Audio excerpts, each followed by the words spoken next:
नमस्कार, मैं नेहा पाल और आप देख रहे हैं डियर इंडिया टीवी। आरबीआई के मौजूदा गवर्नर शक्तिकांत दास का आज कार्यकाल का आखिरी दिन और कल से नए गवर्नर संजय मल्होत्रा पदभार ग्रहण करेंगे। इस बीच दोनों गवर्नरों की ओर से प्रतिक्रियाएं सामने आई। संजय मल्होत्रा ने कहा है कि वह 11 दिसंबर को आरबीआई के गवर्नर के रूप में कार्यभार संभालने के बाद अर्थव्यवस्था की गति को तेज करने के लिए सभी जरूरी कदम उठाएंगे। उन्होंने यह भी कहा है कि उनकी प्राथमिक भारतीय जीडीपी की रफ्तार बढ़ाना हो। मल्होत्रा ने यह भी उल्लेख किया है कि वह आरबीआई के कार्यों को समझने के बाद ही कोई निर्णय ले और इसके लिए जरूरी है कि सभी दृष्टिकोणों को समझा जाए ताकि देश की अर्थव्यवस्था के लिए सर्वोत्तम कार्य किया जा सके। वहीं मौजूदा गवर्नर शक्तिकांत दास ने मंगलवार को अपने 6 साल के कार्यकाल के अंतिम दिन संवाददाता सम्मेलन में कहा कि महंगाई को नियंत्रित करना केंद्रीय बैंक के लिए सबसे बड़ी चुनौती बनी हुई। दास ने अपने कार्यकाल के अंतिम दिन यह भी कहा कि उनके उत्तराधिकारी को बदलती वैश्विक व्यवस्था को समझते हुए साइबर खतरों से निपटना होगा और नई प्रौद्योगिकियों का प्रभावी ढंग से इस्तेमाल करना होगा।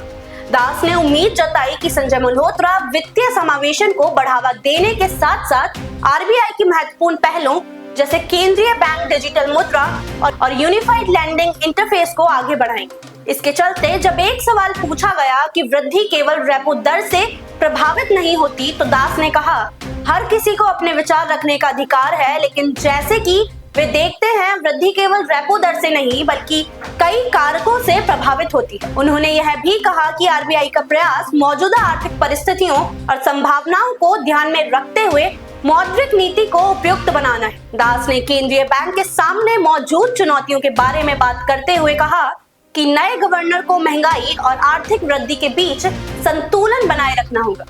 दास ने यह भी कहा कि भारतीय अर्थव्यवस्था लचीली और मजबूत बनी है और इसमें वैश्विक प्रभावों से निपटने की पर्याप्त क्षमता है। इसके साथ उन्होंने इस बात पर भी जोर दिया कि वित्त मंत्रालय और आरबीआई के बीच समन्वय पिछले 6 सालों में सबसे बेहतर रहा है।